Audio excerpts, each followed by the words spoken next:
That's right. Well, witness, if your restaurant really was the scene of such theatrics, would you have known about it? You would have known about it, correct? Oh la la, this is most difficult for me. No, it's quite simple. All you have to do is testify. You are under oath, after all. Was there, in fact, a phony at Tribulations that day? The defense demands that Mr. Armstrong tell the whole truth about what happened. The defense's request for additional testimony is accepted.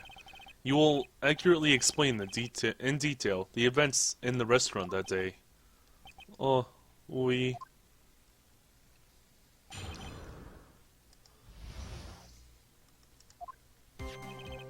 La victim Monsieur L.E. came to my restaurant alone. I remember the old man arrived not long after him. There were no other customers. When he got word he won the lottery, Mon Elg became very excited.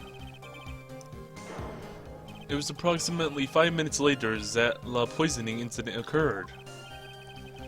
There was no time for La Fone to do la acting.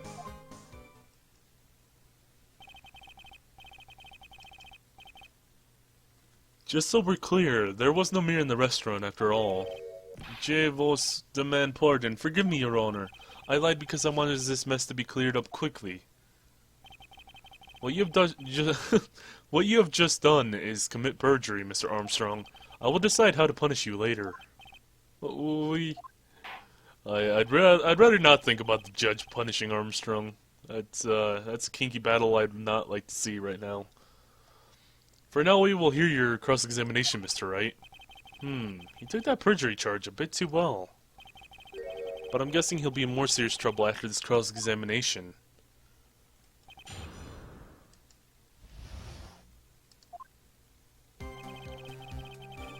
Came to my restaurant alone. Okay. Was he alone at his table as well? My sweet, I saw him from the kitchen. Yet the defendant, Miss Bird, remembers it differently. She swears there was another man at the victim's table. Ha, unfortunately for you, Wright. Yesterday's witness also testified that the victim was alone. You know, seeing you squirm like that reminds me of a certain coffee's bittersweet bite. What kind of coffee has he been drinking? It's not coffee, it's love. It's love that's bittersweet. Hearing Maya say that makes her seem wise all of a sudden. I remember the old man arrived not too long after him. By old man, you mean Victor Godot, correct? Oui, he comes often for my special coffee. I drank your coffee once, Mr. Armstrong. It's special. I'll give you that. It's worth a sip just for the experience. Oh, you make me so happy, monsieur. You are most welcome any time. I said it was worth one sip, and nothing more. So old Mr. Godot arrived at the restaurant around the same time as the victim. Maybe I should ask about his arrival in more detail.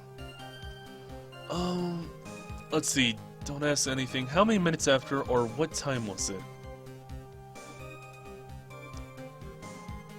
Well, if I'm gonna ask how many minutes after, I might as well just ask what time was it.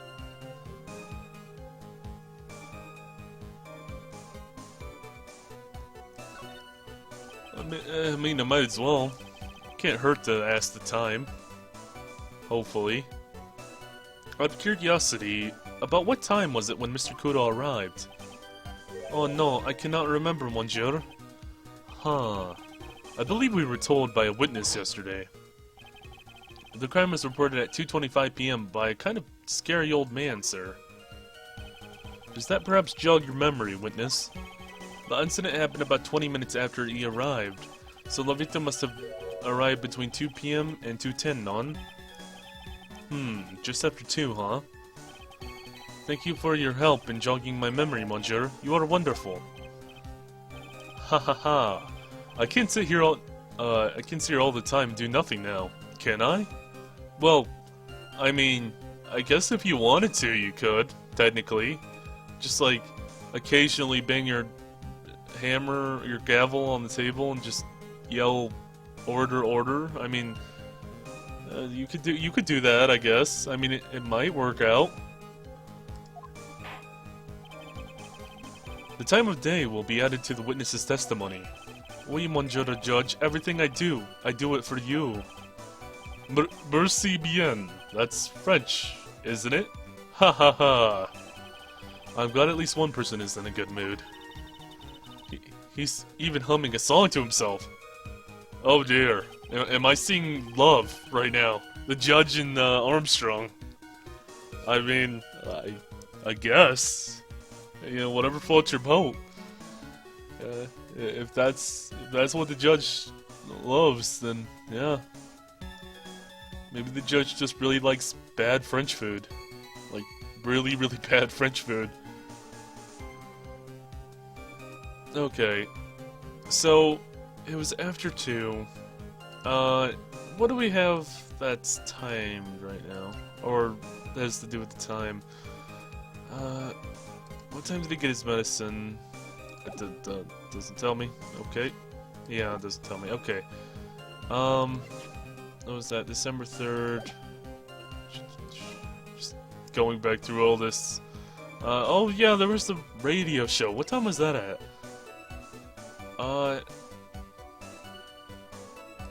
Did we have something else for that? Was it?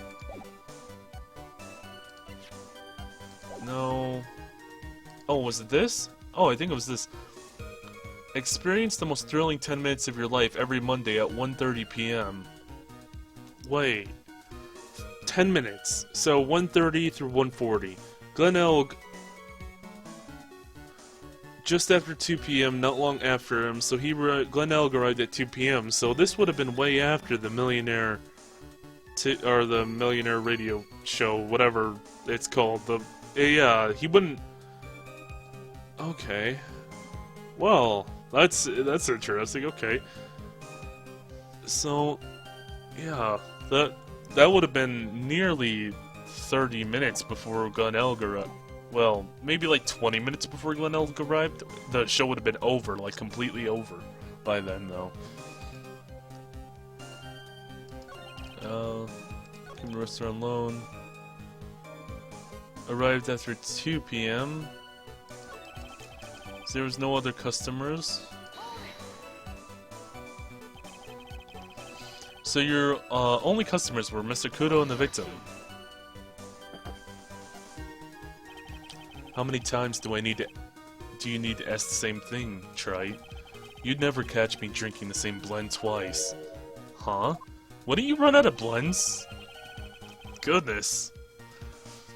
I mean, I don't know how many blends of coffee there are in the world, but surely there can't be that many when you're drinking, what, like over 10 cups of coffee during a case?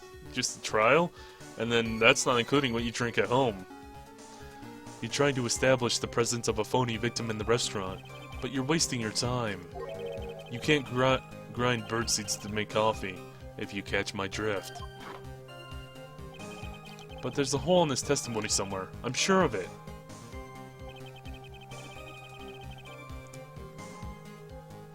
What he got were... Okay, this would be... Yeah, this is... Where was it? Is it this? Yeah. Millionaire Radio Flyer. Yeah, because that was... Yeah, different times. Okay.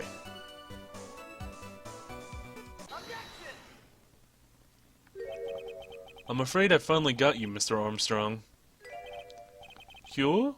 Wait, Q? Koi? Question mark? I don't know how to pronounce that. What do you mean?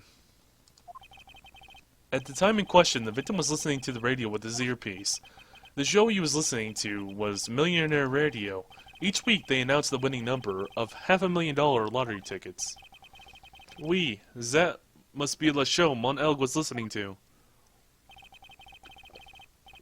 I can't see any problem with this testimony, Mr. Wright. I wonder... You say the victim arrived at your restaurant after 2 p.m., correct? Oui, I am sure of it. I remember it perfectly now. I know it was that time because I had just finished serving the lunch menu. Get to the point, Trite, if you have one. That show is broadcast live at 1:30 p.m. and it claims to be the most thrilling 10 minutes of your life. It's on the air at 1:30?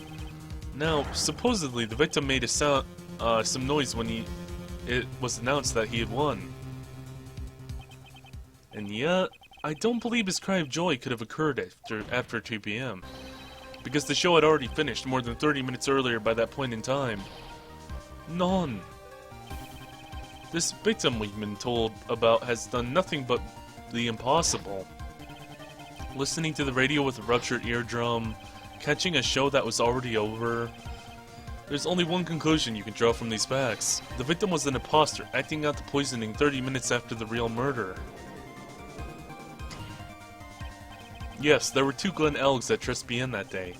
The real Glen Elg now dead, having been poisoned by the real killer, and the phony Glen Elg acting out the events for Mr. Godot to witness. It certainly seems that way. I mean, if it wasn't the case, how could you explain the time discrepancy? Quite a performance, Wright. You were almost on a roll. But sadly, you lack the rock-hard foundation of rhythm to build your song.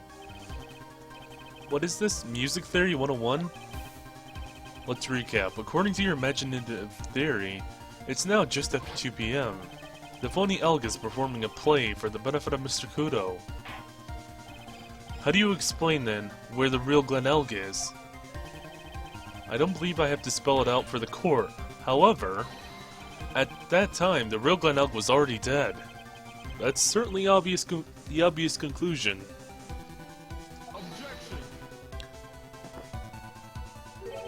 Thank you, Wright. That's exactly what I was hoping you would say. What?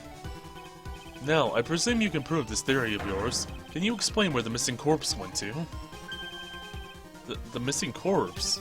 According to the old man's testimony, there was only one other customer there. If that customer was the phony Glen Elg, then where did the killer hide the body of the real victim? Well then, he would have hid it with the chef. In the kitchen. That's the only other place it could have been. The prosecution has a valid point, Mr. Wright. If your theory is to stand up to the examination by the court, you must provide us with proof by answering the prosecution's questions. Where did the killer hide the body? Yes, Your Honor. No conjecture, Wright. Let's hear some facts for once. Show the court a piece of evidence that proves where the body was hidden. Evidence? What's with the intense pressure in here all of a sudden? I thought I had him with that contradiction. But he's turned it all around and backed me into a corner instead. Well, Mr. Wright, the court will now hear the defense's theory and evidence. First, where was the body of the real Mr. L concealed? It would have to be inside Tribulations. You can't just take a dead body outside. It'd have been too dangerous to take the body outside. Obviously, the body must have been hidden somewhere inside Tribulations. Huh, interesting. But where could the body have been hidden inside of the restaurant? Perhaps you would care to show the court on these plans, Mr. Wright. Yes, Your Honor. Yeah, as I'm thinking, it's probably in the kitchen. The exact location where the body was concealed inside Tribulations was... It'd have to be in the kitchen. That's the only place where, like, Godot could walk in and not see the body at all. Probably, like, over here, maybe. Just somewhere in the kitchen. The body was hidden here. I see. Nice supposition. But the real question is, can you back it up? Where's the evidence that proves the body was hidden in that location?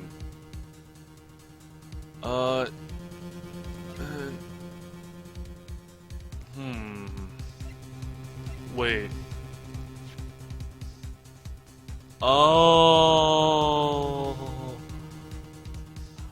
That's okay. That makes sense now. That all makes sense now. That makes so much sense now. I was wondering what this had to do with anything really. This little bottle. Now it makes so much sense. That makes so much sense. Mr. Armstrong, do you recognize this bottle? No, no, no, no, no. I have never seen that ugly bottle before in my life. I only use the very best bottles, monsieur. The highest quality only for me. Where was that bottle found, Mr. Wright? Interestingly enough, Your Honor, it was found in the kitchen of Trespien. Eh? Joy? But I only ever use Z bottles for aromatherapy oils. But this bottle doesn't contain aromatherapy oil, Mr. Armstrong. No, it contains a medication. What kind of medication? I'm sure everyone remembers, don't they? That Mr. Elg visited a...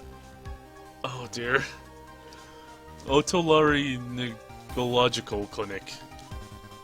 I'm just leaving it at that. And was given medication that day. You can't be serious. The defense had the contents of the bottle analyzed, and I have the lab results here. The contents of the bottle match the prescription that was given to Mr. Elg. Mr. Elg's murderer hit the body in the restaurant's kitchen. At the time, this bottle fell out of the victim's pocket. Mr. Armstrong, when the incident occurred, didn't you say you were in the kitchen? Mon Dieu. Yes, you know what I'm about to say. It was you who hid the victim's body. You did a fine job pretending to defend my client, Maggie Bird. However, you were setting her up to take the fall behind the poor girl's back.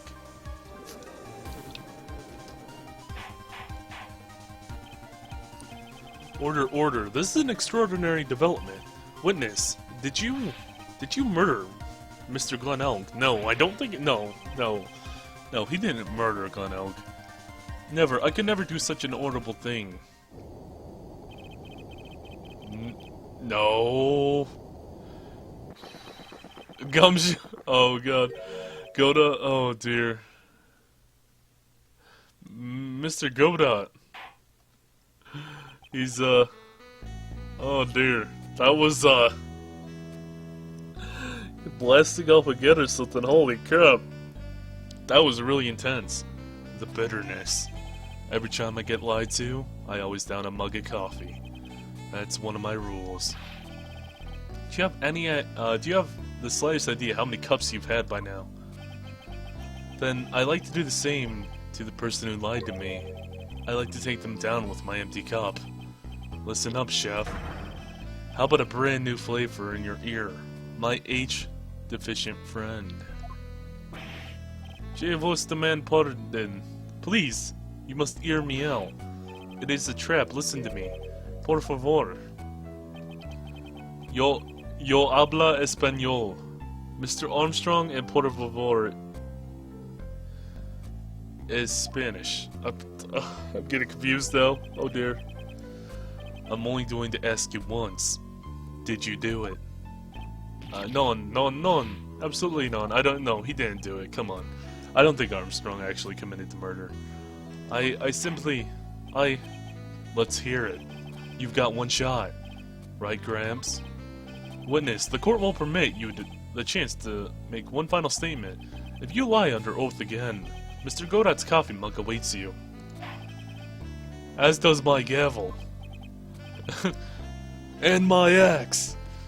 Okay, just had to get that out of me. Lord of the Rings reference there. Anyway, oui, it is clear.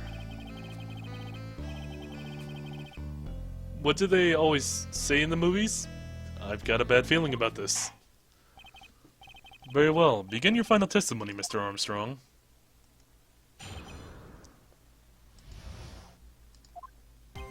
It is true. I hid the body in the kitchen. A man forced me to do it. I had no choice. I had to go along with him because there was a reason why I could not refuse. But I did not kill him. I swear it. You must believe me. You were forced. By who? I cannot say, or I will be erased. Let's try a different question then. When Mr. Elk died, was he really the only person at his table? There was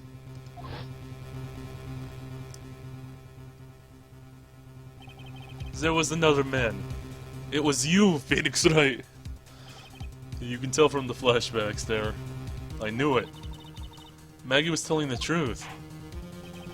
You may cross-examine the witness now, Mr. Wright. There's just one more thing I need to do. I gotta break this guy and get him to tell us the name of the real killer.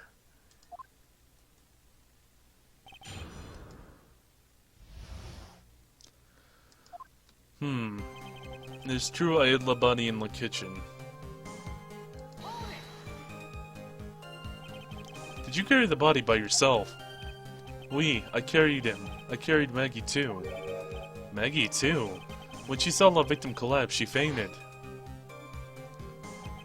I could not leave her there. But why did you hide the bodies?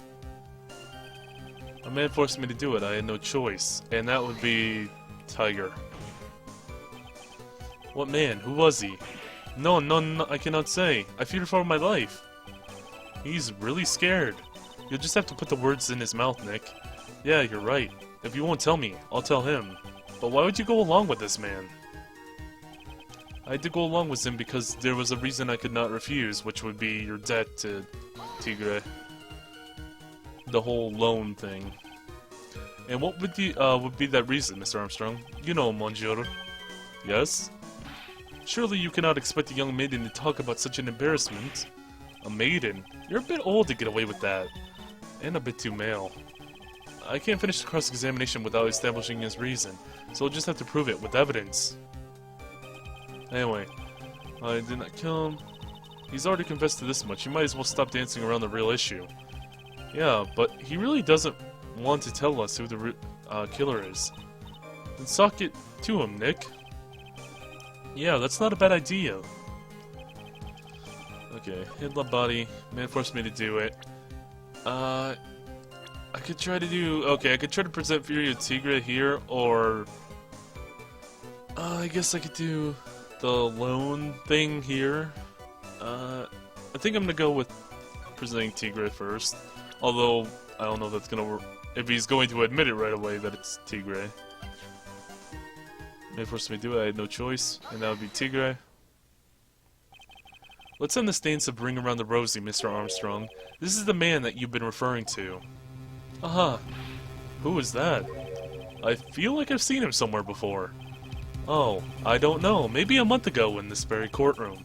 This man is Furio Tigre. He's the manager of a loan office called Tenderlender. There's no point in trying to hide the truth anymore, Mr. Armstrong. I know you couldn't go against Mr. Tigre. At least, not while he had this on you. There's a loan contract somewhere, right? Is this it? Oh, that is it. Okay. Just wondering how much I was gonna have to look around. I knew it was pretty early on. $500,000. A $500,000 loan from the black market loan shark.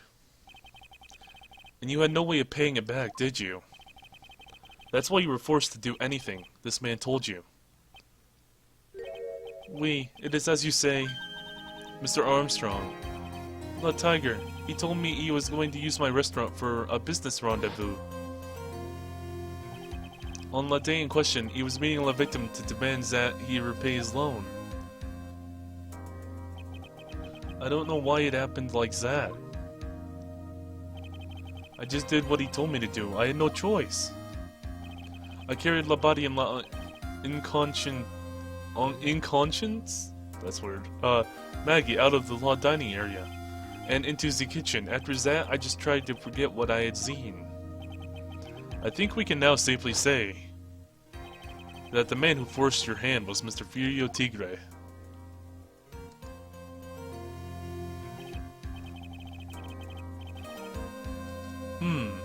I do have one further question for you, Mr. Armstrong. The poison and the lottery ticket were recovered from the defendant's apron pocket. Was that your doing as well? No, I knew nothing about that. Making it look like it was Meg who had done it. I was not. It is despicable. Mr. Godot. You will summon the Spirio Tigre as a witness. I doubt that can be arranged today, so I will adjourn for now. Proceedings will continue tomorrow.